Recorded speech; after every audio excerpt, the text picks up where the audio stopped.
সড়ক দুর্ঘটনায় বুয়েট ছাত্র মোহতাসিম নিহতের ঘটনায় অভিযুক্ত ৩ জনকে হত্যা মামলায় 2 দিনের রিমান্ড দিয়েছে আদালত। নারায়ণগঞ্জ জুডিশিয়াল আদালতের বিচারক নূর মহসিন শুনানি শেষে রিমান্ড মঞ্জুর করেন।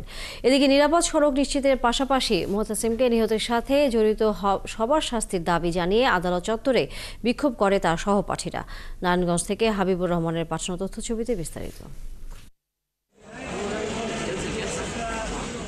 আসামিদের 5 দিনের রিমান্ড পেতে গত শুক্রবার বিকালে আদালতে আবেদন করেছিল পুলিশ। আর রোববার আসামিদের জামিন আবেদন করেন আসামিপক্ষের আইনজীবী।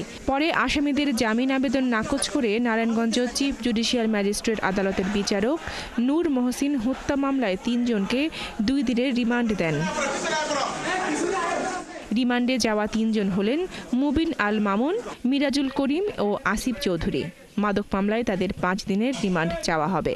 বিজ্ঞ আদালতে আমরা উপস্থাপন করেছি যে এটা কোনো সড়ক পরিবহন আইনে দুর্ঘটনাজনিত মামলা নয়, এটা একটি পরিকল্পিত হত্যাকাণ্ড।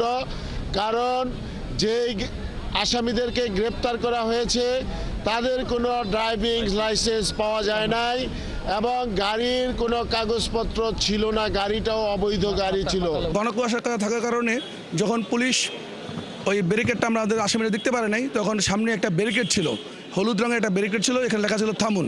তো গাড়িটা আমাদের থামাতে প্রাককালে গাড়িটা এসে ওই থামুনের মধ্যে লাগে। এদিকে নিরাপদ সড়ক নিশ্চিতের পাশাপাশি মোহতাসিমকে নিহতের সাথে জড়িত সবার শাস্তির দাবি জানিয়ে আদালত চত্বরে বিক্ষোভ করে তার সহপাঠীরা।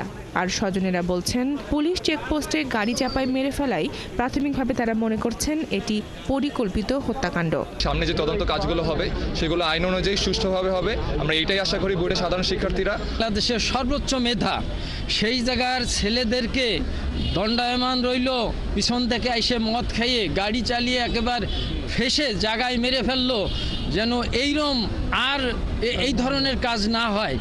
গেল বৃহস্পতিবার প্রাইভেট কার চাপায় মারা যান রূপগঞ্জ পুলিশ চেকপোস্টে মোটরসাইকেল নিয়ে দাঁড়িয়ে থাকা বুয়েট শিক্ষার্থী মোহতাসিম মাসুদ। আহত হন সহপাঠী মেহেদি হাসান খান ও অমিত সাহা। এই ঘটনায় আটক আসামিদের মধ্যে 2 জনের শরীরে ডোপ টেস্টে মাদক পাওয়া গেছে। বনশ্রী হালদার, 71।